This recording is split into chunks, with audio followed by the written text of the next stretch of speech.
RFID trackers, radio frequency identification, is a great type of tracker. And the best part about it is that it can work in some parts where our third category, GPS, cannot.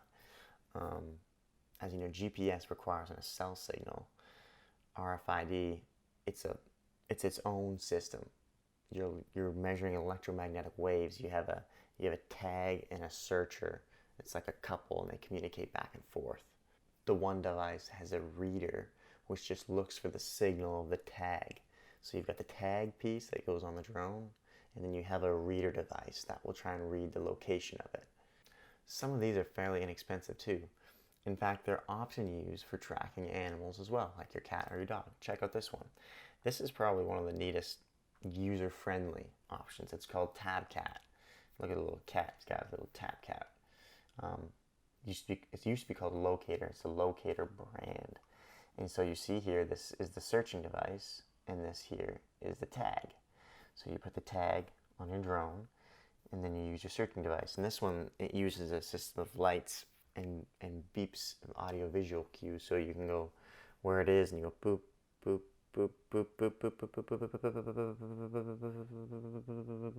boop, and you go that way, and then you can help find it. So this is a pretty popular option. It's a 400-foot range, and it costs $100. The next RFID tracker I have is on Amazon. It's got 3.5 stars, and it's only $70, and it boasts a range of a mile, 1,600 feet. However, it's definitely a bit bulkier. So I think the Tabcat 2 has a better user friendliness, and the app, it seems to be better presented on the internet, and the Girafuse seems to have a more powerful reader and tag.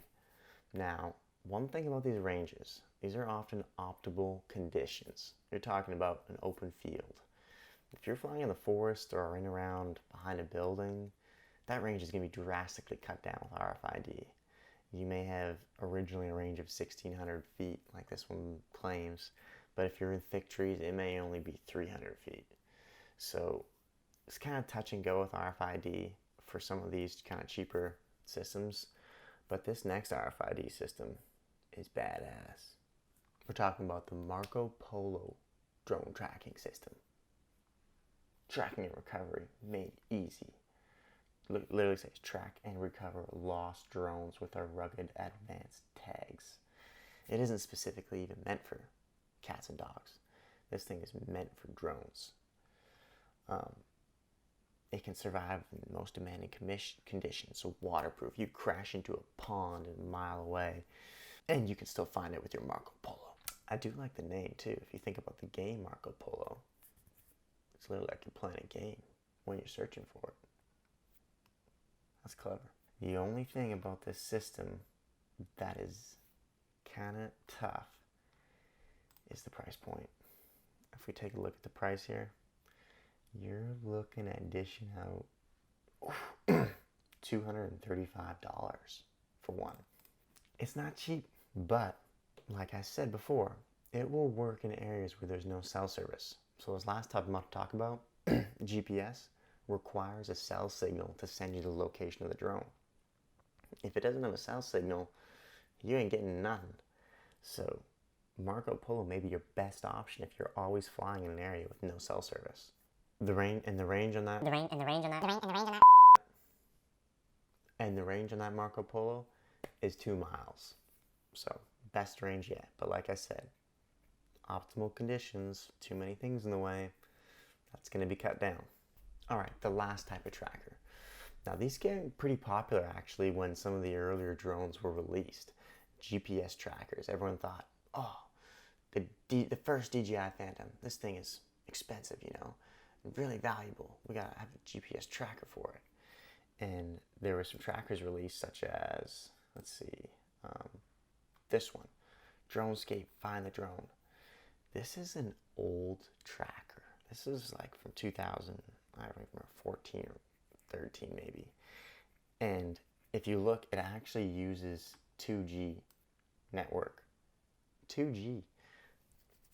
I can remember 2G obviously, but 2G is not that good. Right now we're all the way up to 5G. And in some cases, it won't even work in certain areas because 2G is just so outdated. So this is almost, I wouldn't suggest this. If you look up some stuff and find an article talking about Dronescape, findthedrone.com review and using it, track your drone, that's pretty old. I would take a look at the data of that article and kind of revisit what you're looking at. Another thing about GPS trackers that you have to keep in mind is that often you put a SIM card in this tracker and you have to pay a monthly fee for the service because it's almost like its own phone.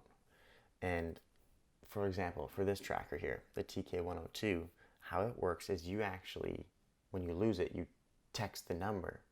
That's that SIM card in that tracker. And the tracker pings you back just GPS coordinates. And you can open them up on Google Maps and go down and track the drone. Now, a lot of people have had some issues with this particular one, and it's only $20, but I don't know if I would suggest something for only $20 with these kind of poor reviews. I can't really speak for how well it works. Maybe I'll buy it and give it a shot. And I was wondering, could I not just take a friend's SIM card, pop it in there, and text it, and would it shoot me back the coordinates and not have to pay for another service? Of course, you don't want to lose your friend's SIM card either. But my favorite tracker is a newer one released called the Tracky. It's small, 1/3 of the size, and lighter, and it's got great ratings, and it's only $26. Now, this one, you actually sign up and pay monthly, and I believe you can pay $10 a month, and it'll track your drone well. It's got 2,200 high reviews. It's the #1 bestseller in GPS trackers. This is what I would suggest. And this thing too, this thing's like a spy thing. Like you can, look at this thing. You can put this thing with a strong magnet, place it under your car and track your friend if you don't want to track your drone. But I'm sounding a little creepy here, but just saying it's a neat device and it could be a great option for you.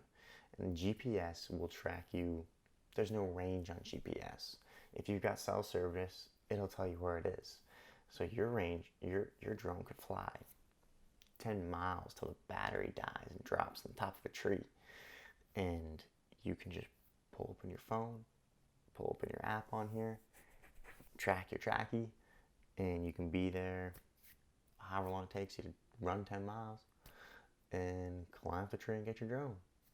Easy peasy. But, alright, well that's all I got for you. I hope you got something valuable from this information. Went over Bluetooth trackers, went over RFID and GPS. I hope that you don't have to use this and are in a nervous breakdown because you lost your drone and you're just hoping your tracker works. Hopefully you never have to use your tracker, but if you do, I hope you pick the right one and I hope it works for you. So please like and subscribe. Peace out.